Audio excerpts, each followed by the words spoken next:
Students cryptography and cyber செக்யூரிட்டியில் important questions வந்து பார்த்துட்ருக்கோம். அதில் யூனிட் 3 அசென்ட்ரிக் கிரிப்டோகிராஃபியில் ஃபஸ்ட்டு கொஸ்டின் பார்த்தோம்னா mention the advantage of elliptic curve cryptography ECC, smaller key size, faster computation, lower power and memory usage, strong security. இதான் வந்து அதோட advantages. அப்புறம் ஒரு ப்ராப்ளம் கேட்டிருக்காங்க, 7 power 23 is divided by 11 using Fermat's little theorem அப்படின்னு கேட்டிருக்காங்க.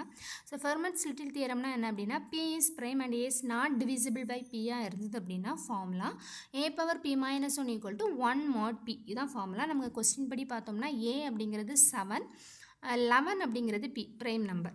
சரியா? ஸோ 7 பவர் 10 நமக்கு வந்து கொஸ்டின் வந்து இங்கே என்ன கொடுத்துருக்காங்க, 7 பவர் 23 கொடுத்துருக்காங்க. ஃபார்முலா படி பார்த்தோம் அப்படின்னா ஏ பவர் பி மைனஸ் 1, பி நமக்கு என்னது 11. ஸோ 11 மைனஸ் 1 வந்து 10. 7 பவர் 10 வந்து நமக்கு 1 mod 11 பண்ணும்போது நமக்கு என்ன கிடைக்குது, 1 கிடைக்குது. பட் நமக்கு இங்கே 7 பவர் 23 கிடைக்கும். கரெக்டாக ஃபைன் பண்ணணும். ஸோ இந்த வச்சுட்டு நமக்கு இந்த கான்செப்ட் தெரியும். 7 பவர் 10னா 1 வேல்யூ தான் வருது. அப்போ அதை இங்கே அப்ளை பண்ணுறாங்க. 7 பவர் 23 எப்படி வந்து பிரேக் டவுன் பண்ணுறாங்க, 7 பவர் 10 into 2 + 3 அப்படின்னு சொல்லி பண்ணுறாங்க. தென் 10 பவர் 2 அப்புறமா 7 பவர் 3. 10க்கு நமக்கு ஆல்ரெடி 1 தான் அப்படின்னு தெரியும். ஸோ 1 ஸ்கொயர் 1 mod 11 அப்படிங்கிறது தெரியும். இனி 7 அப்போ 7 பவர் 23க்கு எது மட்டும் ஃபைன் பண்ணால் போதும், 7 பவர் 3 வந்து ஃபைன் பண்ணால் போதும். ஏன்னா அது ஆல்ரெடி 1 தான். ஸோ 7 பவர் 3 எனக்கு 343. 343 11ஆல் டிவைட் பண்ணும்போது ரிமைண்டர் நமக்கு என்ன வருது, 2 வருது. சரி, அப்போ 7 பவர் 23யோட ஆன்சர் என்னது தான், 2 தான் ஆன்சர். சரி, எப்படி சிம்பிளிஃபை பண்ணலாம் அப்படிங்கிறத இந்த கான்செப்ட் யூஸ் பண்ணி சிம்பிளிஃபை பண்ணிவிட்டு அதை பேஸ் பண்ணி அதை வந்து என்ன பண்ணுறாங்க, பிரேக் பண்ணி ஈஸியாக வந்து ஃபைன் பண்ணியிருக்காங்க. ஃபைனலாக 7 பவர் 3க்கு மட்டும் ஃபைன் பண்ணாலே 7 பவர் 23யோட ஆன்சர் வந்து நமக்கு கிடச்சிரும். ஸோ இதெல்லாம் உங்களுக்கு தெரியும் நினைக்கிறேன், எப்படி மாட் ஃபைன் பண்ணோம் அப்படியெல்லாம். தென் ஃபெர்மட்ஸ் தியரம் ஹோல்டு ஃபார் அதே தான். ஃபெர்மட்ஸ் தியரம் கேட்டிருக்காங்க, பி வேல்யூ கொடுத்துருக்காங்க, ஏ வேல்யூ டேரெக்டாக வந்து கொடுத்துருக்காங்க, ஜஸ்டிஃபை அப்படின்னு வந்து கேட்டிருக்காங்க. So a power B minus 1 equal to 1 mod p அப்படின்னு தெரியும். பியோட வேல்யூ 5, ஏயோட வேல்யூ நமக்கு 27 கொடுத்துருக்காங்க. So not divisible by 5 condition satisfy ஆகுது. So 27 power 4 equal to 1 mod 5 அப்படிங்கிறத செக் பண்ணுறாங்க. ஸோ செக் பண்ணும்போது நமக்கு ஃபஸ்ட்டு 27 ஈக்குவல் டு 2 mod 5 அப்படிங்கிறது ஆன்சராக வருது. அப்போ 20 பவர் 4 எதாக இருக்கும், 2 பவர் 4 mod 5ஆக இருக்கும். சரி, இதில் ரெண்டு நமக்கு தெரியும். A power B minus 1 equal to 1 mod பின்னு தெரியும். பி நமக்கு என்னது 5, 5 மைனஸ் 1 என்னது 4. அப்போது 27 பவர் 4 வந்து நமக்கு ஆன்சர் வந்து என்னது தான் 1 தான் தெரியும். சரியா? ஸோ அதை யூஸ் பண்ணி நம்ம வந்து ரெடியூஸ் பண்ணுறாங்க. சரியா? ஸோ 27 5ஆல் அதுக்கப்புறம் இதை ஃபைன் பண்ணுறாங்க. ஒரே ஒரு 27 மட்டும் இருந்தால் என்னது, 27 5ஆல் டிவைட் பண்ணும்போது ரிமைண்டர் வந்து நமக்கு வந்து 2. சரியா? 5 பவர் 5 into 5 25, ரிமைண்டர் 2 கிடைக்குது. ஆல்ரெடி இந்த கான்செப்ட் நமக்கு தெரியும். இப்போ 27 power 4 equal to 2 power 4 mod 5 அப்படிங்கிறது நம்ம சாட்டிஸ்ஃபை பண்ணுறாங்க. தென் 2 பவர் 4 அப்படின்னா நமக்கு என்னது 16. So 16 equal to 1 mod 5. So 16 5ஆல் டிவைட் பண்ணும்போது நமக்கு ரிமைண்டர் என்ன வருது, 1 வருது. அப்போ ஆன்சர் வந்து என்ன அப்படின்னா எஸ் இட் ஹோல்ட்ஸ், இது வந்து கரெக்ட் தான் அப்படிங்கிறத வந்து சொல்கிறாங்க. இது வந்து ஃபெர்மஸ் தியரம் யூஸ் பண்ணி இந்த மாதிரி P5ஆக இருந்து A27ஆக இருக்கிறதுக்கான பாசிபிலிட்டி இருக்கான்னு கேட்டிருக்காங்க. எஸ், அது பாசிபிலிட்டி இருக்குது, அது ட்ரூ அப்படிங்கிறத ப்ரூஃப் பண்ணுறாங்க. எஸ் இட்ஸ் ஹோல்டு அப்படிங்கிறது. ஓகேவா? Clear? Then how does the Chinese remainder theorem contribute to efficient modular arithmetic in encryption and decryption process ன்னு கேட்டிருக்காங்க. Chinese remainder theorem ரொம்ப easy and also important question. So இது வந்து என்ன பண்ணும், CRT speeds up modular arithmetic in cryptography by breaking large computation into smaller ones, then recombining the result. Break பண்ணிவிட்டு அப்புறமா அதை ரீகம்பைன் பண்ணுவோம். This makes encryption and decryption especially in RSA much more efficient.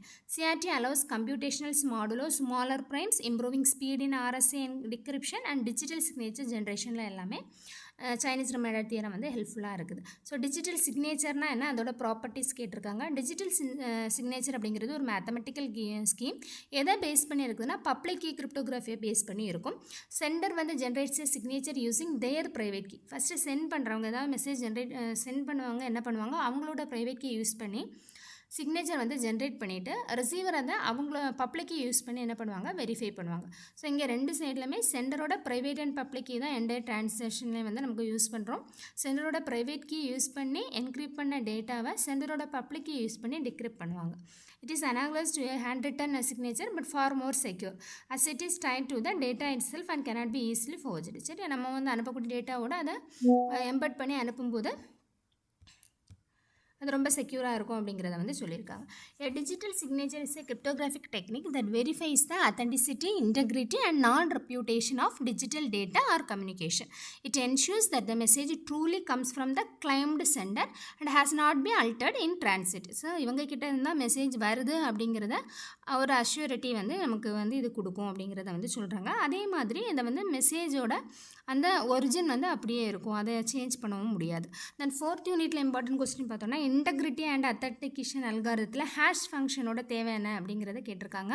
First hash ஃபங்க்ஷன்னா என்னென்னு தெரிஞ்சுப்போம். இது ஒரு mathematical algorithm that converts a variable length input into a fixed length அவுட்புட்டாக வந்து மாற்றுவாங்க. இதை தான் ஹேஷ் வேல்யூ அது டைஜஸ்ட் வேல்யூ அப்படின்னு வந்து சொல்லுவோம். சரியா, இன்புட் வேரியபிள் லென்த் இன்புட்டை ஒரு ஃபிக்ஸ்டு லென்த் அவுட்புட்டுக்கு வந்து கன்வெர்ட் பண்ணுறது தான் hash function.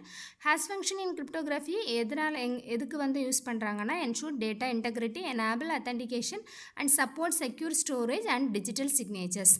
They act as a unique fingerprint for data, making even the smallest change detectable. இதுக்காக தான் ஹேஷ் ஃபங்க்ஷன் யூஸ் பண்ணுறோம். நம்ம என்ன இதில் இருக்கக்கூடிய என்ன அல்காரிதம் சொல்லி கேட்டாலும், என்ன hash function, digital signature, HMAC, SHA என்ன கேட்டாலுமே நமக்கு வந்து நீடு அல்ல அதோட அட்வான்டேஜ் எல்லாம் கேட்டால் தெரியும். அத்தன்டிசிட்டி, இன்டெகிரிட்டி, கான்ஃபிடென்ஷியலிட்டி இதெல்லாம் வந்து நமக்கு இது பண்ணும் அப்படிங்கிறத எழுதணும். சரியா, ஜஸ்ட்டு லீவ் பண்ணிவிட்டு வராதிங்க எந்த கொஸ்டின் கேட்டாலும். So write the challenges in key டிஸ்ட்ரிபியூஷனில் என்னெல்லாம் சேலஞ்ச் இருக்குது அப்படின்னா, செக்யூர் சேனல் வேணும். அந்த கீயை டிஸ்ட்ரிபியூட் பண்ணுறதுக்கான சேனல் வந்து செக்யூராக இருக்கணும். ஸ்கேலபிலிட்டி இன் லார்ஜ் நெட்ஒர்க்ஸில் நிறைய இன்டர் கனெக்டட் சிஸ்டம்ஸ் இருக்கும்போதும் அதை வந்து கரெக்டாக அதோட வேலையை பார்க்கணும், கரெக்டாக கீ டிஸ்ட்ரிபியூட் ஆகணும். Then trust and authenticity of keys, கீயை ஜென்ரேட் பண்ணவங்களோட அந்த ட்ரஸ்ட் அது வந்து இருக்கணும். தென் ரிஸ்க் ஆஃப் இன்டர்செப்ஷன், இது எல்லாமே கீ டிஸ்ட்ரிபியூஷனோட சேலஞ்சஸ் வந்து சொல்கிறாங்க. Then write simple authentication dialogue used in Kerberos பற்றி கேட்டிருக்காங்க. எப்படி வந்து ஒரு டயலாக் வந்து ட்ரான்ஸ்ஃபர் ஆகுது கிளைண்ட்டுக்கும் சர்வருக்கும் இடையில அப்படிங்கிறது. ஸோ கிளைண்ட் ஏஸ்க்கு வந்து என்ன பண்ணுவாங்க, ஒரு ரெக்வெஸ்ட் வந்து அனுப்புகிறாங்க. டிக்கெட் கிராண்டிங் டிக்கெட் அப்படிங்கிற ஒரு ரெக்வெஸ்ட் அனுப்புகிறாங்க. ஏஸ் உடனே கிளைண்ட்டுக்கு என்ன பண்ணும் அப்படின்னா, அந்த டிக்கெட்டோட ஒரு செஷன் கீயை வந்து சென்ட் பண்ணும். இந்த டைமில் அப்படிங்கிற ஒரு செஷன் கீயை வந்து ஜாயின் பண்ணி அனுப்புவாங்க. அகைன் கிளைண்ட் வந்து என்ன பண்ணுவாங்கன்னா, அந்த டிக்கெட் ஜென்ரேட்டர் சர்வர் இருக்குல்ல, அவங்களுக்கு சர்வீஸ் டிக்கெட் யூஸிங் அந்த டிஜிடியை யூஸ் பண்ணி ஒரு ரெக்வெஸ்ட் கொடுப்பாங்க. தென் டிஜிஎஸ் கிளைண்ட்டுக்கு அந்த சர்வீஸ் டிக்கெட்டை இஷ்யூ பண்ணுவாங்க ப்ளஸ் செஷன் கீயோட. ஃபைனலாக கிளைண்ட் வந்து சர்வருக்கு வந்து அவங்களோட அந்த எஸ்டி இருக்குல்ல, அதை வந்து சர்வீஸ் டிக்கெட்டை சென்ட் பண்ணிவிட்டு ப்ளஸ் அத்தன்டிகேட்டட் த்ரூ ஆக்சஸ் சர்வீஸ்லேருந்து அவங்க வாங்கின அந்த அத்தன்டிசிட்டியை வந்து அனுப்புகிறாங்க. ஃபைனலாக சர்வர் கிளைண்ட்டுக்கு அந்த அத்தன்டிகேஷனை கன்ஃபார்ம் பண்ணி கிராண்ட் பண்ணுறாங்க. இதான் வந்து ஹெர்ப்ரோஸோட வேலை. Client to AS to client, then கிளைண்ட்லேருந்து டிஜிஎஸ் அந்த டிக்கெட் ஜென்ரேட்டர் சர்வர், தென் டிஜிஎஸ்டோட கிளைண்ட்டு அதை வந்து அவங்க ப்ரூவ் பண்ணுறாங்க. தென் அப்புறமா கிளைண்ட் சர்வருக்கு வந்து கம்யூனிகேஷன் வந்து நடக்குது. சரியா, தென் அடுத்தது what is message authentication code, MAC பற்றி கேட்டிருக்காங்க. டிஃபர் ஹேஷ் ஃபங்க்ஷன்லேருந்து இது எப்படி டிஃபர் ஆகுது அப்படின்னு. A cryptographic checksum generated using a secret key plus message. ஒரு cryptographic checksum என்ன பண்ணோம் அப்படின்னா, generated using a சீக்ரெட் கீயும் ப்ளஸ் மெசேஜ் யூஸ் பண்ணி வந்து ஜென்ரேட் பண்ணுவாங்க. என்ஷூர் அத்தன்டிசிட்டி அண்ட் இன்டெகிரிட்டி, இது ரெண்டுமே இங்கே வந்து நமக்கு வந்து என்ஷூர் பண்ணலாம். அத்தன்டிசிட்டியாகவும் இருக்கும், அதே மாதிரி இன்டெகிரிட்டியாகவும் இருக்கும். பட் ஹேஷ் ஃபங்க்ஷனில் வந்து பார்த்தோம் அப்படின்னா, produce digest from the message without a key use பண்ணாமல் ஒரு ஹேஷ் வேல்யூ வந்து ஃபைன் பண்ணுவாங்க. இது வந்து இன்டெகிரிட்டியை மட்டும் வந்து அஷ்யூர் பண்ணும். ஸோ கீ டிஃபரன்ஸ் வந்து மேக் வந்து சீக்ரெட் கீ யூஸ் பண்ணுவாங்க, பட் ஹேஷ் வந்து யூஸ் பண்ண மாட்டாங்க. மேக் வந்து அத்தன்டிசிட்டியும் இன்டெகிரிட்டியும் என்ஷூர் பண்ணும், பட் ஹேஷ் ஃபங்க்ஷன் இன்டெகிரிட்டியை மட்டும்தான் என்ஷூர் பண்ணும். சரியா, மேக்கில் வந்து சீக்ரெட் கீ யூஸ் பண்ணுறாங்க, பட் ஹேஷில் யூஸ் பண்ண மாட்டாங்க. சரியா, இதான் இது ரெண்டோட மெயின் டிஃப்ரென்ஸ் வந்து இதுதான். சரி, அடுத்தது லிஸ்ட் அப்ளிகேஷன் ஆஃப் X509 சர்டிஃபிகேட்டோட அப்ளிகேஷன் SSL TLS அத்தன்டிகேஷனில் வந்து யூஸ் பண்ணுறாங்க. Secure website by verifying server identity. Then email செக்யூரிட்டியில் வந்து யூஸ் பண்ணுறோம். Provides encryption and digital signature for secure email communication. Code signing, ensure authenticity integrity அதே தான். VPN ஆக்சஸில் use பண்ணுறாங்க. தென் டிஜிட்டல் சிக்னேச்சர் இது எல்லாத்துலேயுமே வந்து X509 சர்டிஃபிகேட் வந்து யூஸ் பண்ணுறோம். டிஸ்ட்ரிபியூஷன் ஆஃப் பப்ளிக் கீ டிஸ்ட்ரிபியூஷனில் என்னெல்லாம் ஸ்கீம் இருக்குது, இது வந்து 13 மார்க்லேயும் சம்டைம் கேட்பாங்க. கீ டிஸ்ட்ரிபியூஷன் ஸோ 2 மார்க்ஸில் எழுதும்போது பப்ளிக் அனௌன்ஸ்மெண்ட் இருக்குது, publicly available directory, public authority, public certificates அப்படின்னு ஒரு 3 டேர்ம்ஸ் இருக்குது. ஸோ அது என்னென்னு வந்து பார்த்துப்போம். பப்ளிக் அனௌன்ஸ்மெண்ட்னா என்னது, அந்த நெட்வொர்க்கில் யாரெல்லாம் இருக்காங்களோ அவங்களுக்கு வந்து பப்ளிக்காக அவங்க பப்ளிக் கீயை வந்து ஓப்பனாக வந்து பப்ளிஷ் பண்ணுவாங்க. சரியா, சிம்பிளாக இருக்கும் பட் செக்யூராக இருக்கும். பட் இங்கே any one can forge announcement வந்து யார் வேணால் கேட்கலாம் இது அப்படிங்கிறது ஒன்று இருக்குது. ஸோ பப்ளிக்கில் அவைலபிள் டைரக்டரி அப்படின்னா ஒரு ட்ரஸ்டட் டைரக்டரி வந்து மெயின்டைன் பண்ணுவாங்க. லிஸ்ட் ஆஃப் யூசர்ஸும் அவங்களோட பப்ளிக்கையும் வந்து அதில் இருக்கும். So users query the directory to obtained keys. அவங்களுக்கு தேவையான கீ வேணும் அப்படின்னா அவங்க ஒரு மெசேஜ் மாதிரி ஒரு ட்ரான்சாக்ஷன் பண்ணி அதை வந்து வாங்கிக்கலாம். பப்ளிக் கீ அத்தாரிட்டி அப்படின்னா ஒரு பர்சன் வந்து இருப்பாங்க, ஒரு டெஸ்டட் அத்தாரிட்டி இருப்பாங்க. அவங்க வந்து அந்த பப்ளிக் கீயை பேஸ்ட் ஆன் ரெக்வெஸ்ட் யூஸ் பண்ணி அவங்க வந்து டெலிவர் பண்ணுவாங்க.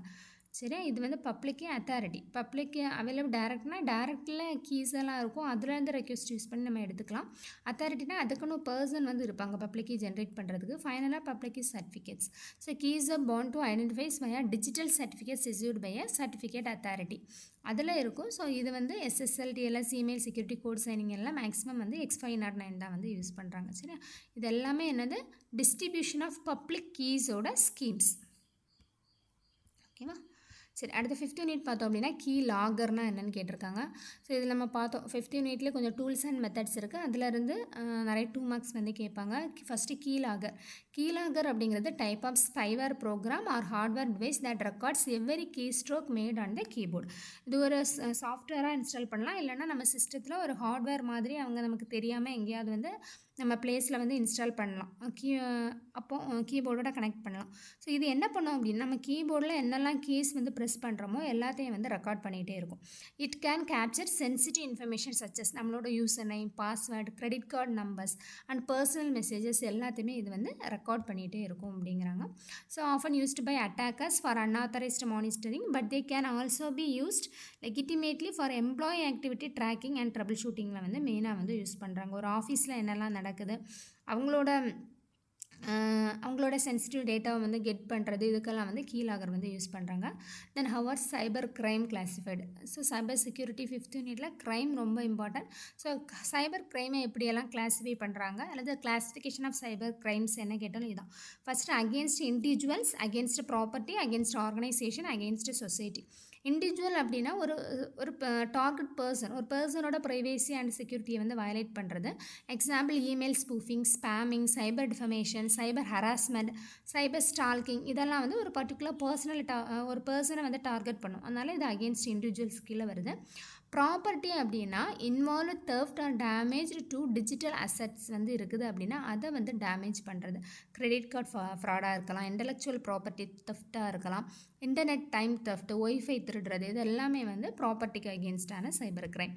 தென் அகேன்ஸ்ட் ஆர்கனைசேஷன் அப்படின்னா அவங்களோட பிஸ்னஸ் அது ஒரு இன்ஸ்டியூஷனோட ஆப்ரேஷனை வந்து டிஸ்டர்ப் பண்ணுற மாதிரி பண்ணக்கூடிய விஷயங்கள்.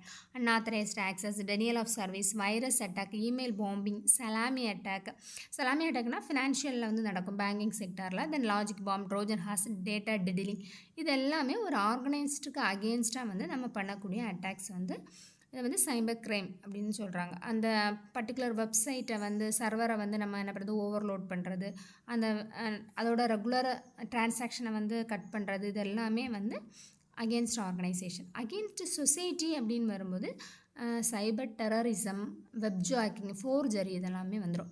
So broader crimes affecting public order or trust. சரி, இப்போ ஒரு சர்டிஃபிகேட் இருக்குது, ஒரு கவர்மெண்ட் இஷ்யூ பண்ணக்கூடிய ஒரு சர்டிஃபிகேட், அதை ஃபோர்ஜரி பண்ணுறது. ஸோ இதெல்லாமே சொசைட்டிக்கு அகெயின்ஸ்டான சைபர் கிரைம்ஸில் வந்து லிஸ்ட் அவுட் ஆகுது. ஓகேவா, then define cyber crime and explain why it poses significant challenges to individuals, organisation and society. Cyber கிரைம்னா என்ன? கிரிமினல் ஆக்டிவிட்டீஸை தான் நம்ம வந்து சைபர் கிரைம்னு சொல்கிறோம். சரியா, அந்த கிரிமினல் ஆக்டிவிட்டி எதை பேஸ் பண்ணி நடக்கும்னா ஒரு சிஸ்டம், இன்டர்நெட் யூஸ் பண்ணி ஏதாவது கிரைம் பண்ணுறாங்க அப்படின்னா அதை சைபர் கிரைம் அப்படின்னு சொல்கிறோம். கிரைம்னா நமக்கு ஆக்சுவலாக தெரியும் கிரிமினல் ஆக்டிவிட்டி. பட் அந்த கிரிமினல் ஆக்டிவிட்டியில் வித் சிஸ்டம் அண்ட் இன்டர்நெட் ஹெல்ப்போட பண்ணுறாங்க அப்படின்னா அதான் சைபர் கிரைம் அப்படின்னு வந்து சொல்கிறாங்க. So cyber crime refers to criminal activities carried out using computers, networks or digital devices such as hacking, identity theft, phishing, malware attack, online fraud and cyber terrorism. It poses significant challenges because it threatens personal privacy and disrupt organizational operations and undermine societal trust and security. So இதெல்லாம் violate பண்ணுற மாதிரியான இது நடக்கிறதுனால இது வந்து அபாயம் அப்படின்னு ஆபத்தை விளைவிக்கக்கூடிய ஒன்று அப்படிங்கிறத நம்ம சொல்கிறோம். என்னெல்லாம் சேலஞ்ச் ஒரு இண்டிவிஜுவல்னாலும் சரி ஒரு ஆர்கனைசேஷன் ஒரு சொசைட்டி இந்த சைபர் க்ரைம்னால் என்னெல்லாம் விளைவுகள் எல்லாம் உங்களுக்கு ஏற்படுது அப்படிங்கிறத எக்ஸ்பிளைன் பண்ணணும். Then what are the classification of cyber crime already repeated questions தான் against individual property organise society. So அதை வந்து எழுதிக்கங்க.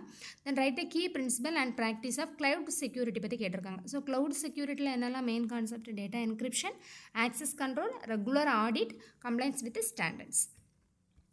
Then how to prevent SQL injection attack. SQL injection is a security flaw in web applications where attackers insert harmful SQL code through user input.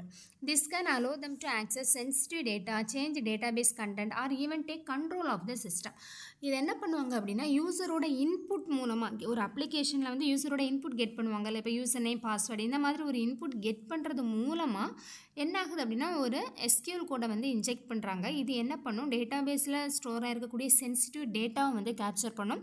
Sometimes அந்த டேட்டாபேஸோட கண்டென்ட்டே வந்து அதை வந்து change பண்ணும். சரியா? So இதை எதெல்லாம் யூஸ் பண்ணி ப்ரிவென்ட் பண்ணலாம் அப்படின்னா parameterized queries, stored procedure, input validation, least privilege access and regular security testing. So அது என்னெல்லாம் கொடுத்துருக்கோம் லைட்டாக பார்த்துக்கோங்க. சார் parameterized queries வந்து யூஸ் பண்ணுறது எப்போவுமே யூசரோட இன்புட் கெட் பண்ணுறதுக்கு செப்பரேட்டாக SQL கோடு வந்து நம்ம வந்து க்ரியேட் பண்ணணும். சரியா? மிக்ஸ்டு கோடு இல்லாமல் இன்புட் கெட் பண்ணும்போது தனியாக ஒரு SQL கோடு வந்து ஜென்ரேட் பண்ணலாம். stored procedure, so encapsulate SQL logic inside the database. Input validation, இப்போ யூசர் இன்புட்டை வேலிடேட் பண்ணணும். ஒன்றில் அக்செப்ட் இப்போ நம்ம என்ன பண்ணியிருப்போம், வேலிடேஷன் பாஸ்வேர்ட்னா இந்த மாதிரியெல்லாம் ரெஸ்ட்ரிக்ஷன் இருக்கணும்னு கொடுத்துருப்போம். அதே மாதிரி சில இதில் வந்து டிஜிட்ஸ் வந்து எடுத்துக்கக்கூடாது, ஒன்லி வந்து கேரக்டர்ஸ் தான். அந்த மாதிரி சம் வேலிடேஷன் வந்து கொடுக்கணும். ரிஜெக்ட் அன்எக்ஸ்பெக்டட் கேரக்டர்ஸ் எல்லாம் வருது, கோட் செமிகோலன் எல்லாம் வருதுன்னா அந்த மாதிரி இன்புட்டை வந்து நம்ம ரிஜெக்ட் பண்ணி விடணும். Escape special character if dynamic queries are unavoidable. Then least privilege principle வந்து யூஸ் பண்ணணும். Database account should have minimum permissions வந்து இருக்கணும். அப்படி எல்லாராலையும் அதை யூஸ் பண்ணக்கூடாது அப்படிங்கிறத வந்து கொடுத்துருக்கணும். அதே மாதிரி எந்த ஒரு யார் வந்து எடுத்தாலும் அதில் வந்து ட்ராப் டேபிள் அப்படிங்கிற ஆப்ஷனை வந்து டிசேபிள் பண்ணி வச்சுக்கணும். யாரும் அதை பண்ணக்கூடாத அளவுக்கு பண்ணிக்கணும். And application account should not have drop table ரைட்ஸை வந்து எனேபிள் பண்ணக்கூடாது. அப்படி பண்ணாங்கன்னா எல்லா டேட்டாவும் வந்து அவங்க என்ன பண்ணிடுவாங்க, டெலீட் பண்ணிடுவாங்க. தென் ஓஆர்எம் ஃப்ரேம்ஒர்க் செக்யூரிட்டி டெஸ்டிங் வந்து ரெகுலராக பெனிட்ரேஷன் டெஸ்டிங் வந்து பண்ணிகிட்டே இருக்கணும். பெனிட்ரேஷன் டெஸ்டிங்னா ஒன்றும் இல்லை, எத்திக்கல் ஹேக்கிங்னா வந்து சொல்லியிருக்காங்க. It's a security assessment method where authorized professionals simulate cyber attacks on computer system network அப்ளிகேஷனில் ஏதாவது அட்டாக் பண்ண ட்ரை பண்ணியிருக்காங்களா அப்படிங்கிறத பெனிட்ரேஷன் டெஸ்டிங் யூஸ் பண்ணி நமக்கு வந்து ஒரு பர்டிகுலர் டைம் பீரியட் வந்து இன்வெஸ்டிகேட் பண்ணிகிட்டே வந்து இருக்கணும். இதெல்லாம் தான் வந்து அதோட எப்படி ஒரு SQL அட்டாக் வந்து SQL இன்ஜெக்ஷன் அட்டாக் வந்து வராமல் எப்படி தடுக்கிறது அப்படிங்கிறது. ஸோ இதோட ப்ரொசீஜர் ஓகேவா. ஸோ இதான் வந்து இம்பார்ட்டன்ட் 2 மார்க் கொஸ்டின்ஸ். ஸோ நல்லா படிச்சுக்கோங்க, எக்ஸாம் நல்லா பண்ணுங்கள். All the best. உங்களுக்கு வந்து பார்ட் B கொஸ்டின் ஆல்ரெடி என்னெல்லாம் இம்பார்ட்டன்ட் கொஸ்டின் கேட்பாங்க அப்படிங்கிறத போன செமஸ்டரில் ஒரு வீடியோவில் எக்ஸ்பிளைன் பண்ணியிருக்கேன். அதை வந்து நீங்கள் ரெஃபர் பண்ணிக்கோங்க. தேங்க்யூ.